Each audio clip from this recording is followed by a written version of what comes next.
Before we begin, let us know in the comments where you're watching from, and if you agree that service to this country doesn't come with an expiration date, hit like and subscribe. Because what happened to the man you're about to meet should never happen to anyone who's ever worn the uniform. His name was Robert Keene. Bobby, to those who knew him best. That quiet Tuesday morning, he wasn't looking for attention. He didn't want a medal, a speech, or to relive old battles. All he wanted was to withdraw a few $100s from a bank account he hadn't touched in years, the same account where he once deposited hazard pay from deployments that, to this day, remain classified. He walked through the front doors of Summit Ridge National Bank just like anyone else, hat in hand, calm, composed. His black cap read Korea/Vietnam Veteran in worn gold stitching. His shirt was pressed. His coat cuffs were frayed. In his pocket, a folded VA card, 2 tattered discharge papers, and a small brass challenge coin, dulled with age, yet unmistakable to anyone who knew what it meant. He stood quietly in line, the way men from his era still do, as if waiting your turn is sacred.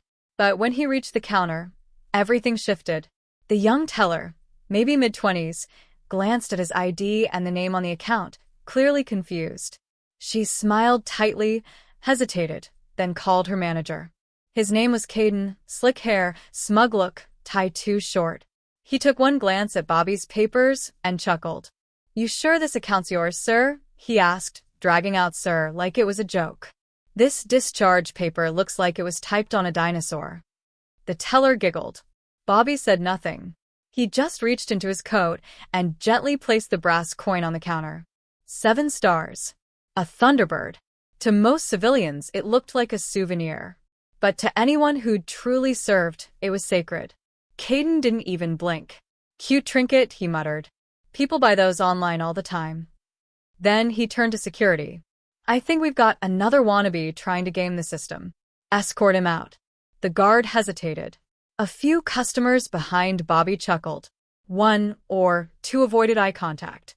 Still, Bobby didn't raise his voice. He didn't argue. He just picked up the coin, slid it back into his pocket, and walked to a bench by the window. He sat down, silent, still, waiting the way he always had. But one person didn't laugh. Her name was Maya Rodriguez, early 30s, former Air Force logistics specialist, now working in defense contracting. She'd seen a coin like that once, from a JSOC colonel who came to brief her unit. She remembered how every officer in the room had stood the moment that coin touched the table. She stepped to the counter. "You just made a mistake," she said. Caden blinked. "Excuse me? That man isn't a fake. That coin outranks every paycheck in this building." Caden scoffed. "If he's so important, why isn't anyone with him?" Maya didn't respond. She walked outside and made a call. Inside the bank, something else was happening. An older employee in the back, a quiet man who'd worked there since the place opened, overheard the name Robert Keene. He walked to the plaque on the wall, the original dedication from the base that used to stand where the bank now does. One name stood out. R.J. Keene, the man who oversaw the base's infrastructure before it was converted for civilian use. He picked up the phone and made a call.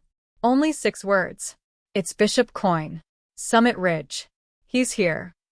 30 minutes later, the doors of the bank swung open hard. Not wind, not a customer, but presence. Major General Everett Kane. Full dress uniform, medals gleaming, step sharp, eyes focused. Behind him, an aide carried a briefcase.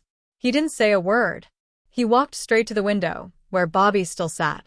Then, in front of the entire lobby, he snapped to attention and saluted. The sound echoed like a gunshot. Bobby looked up, confused only for a second, then slowly rose and returned the salute. No one else moved. General Kane turned to the room. "Who here called Colonel Robert Keene a fraud?" Silence. Colonel Keene was instrumental in building the strategic foundations that this bank and this region still benefit from today. He fought in 2 wars, led operations in 6 theaters, 14 classified missions. And you question his identity because his papers were old. He placed a thick file on the counter, stamped classified, and opened it. Inside, the original base blueprint, the supply line documentation, a photograph of the very plaque hanging in their lobby. That account you flagged? It funded this infrastructure. This building exists because of him. Caden shrank. The teller trembled. Even the customers looked ashamed. General Kane turned back to Bobby. I'm sorry, sir. I didn't know you were in town. Bobby just nodded. Didn't come to be remembered. Just needed to help my grandson with school. Kane nodded back. Then let's get that done. Together, they walked to the counter. The teller's hands shook as she processed the transaction. No applause. No big scene. Just a printed receipt and a quiet thank you. As Bobby turned to leave, Kane placed a hand on his shoulder. Colonel, you've got 5 minutes. For what? Bobby asked. Kane nodded to the room. For the honor you never asked for. And without a single command, every veteran in the building stood. Even civilians rose from their chairs. Not out of duty, but because they knew this is how you honor a man like that. Kane handed Bobby a velvet box. Inside, a polished metal engraved with 3 words. Service beyond record. Bobby stared at it a long moment. No tears. No speech. Just a nod. I didn't come to be remembered, he said softly. I came to keep a promise.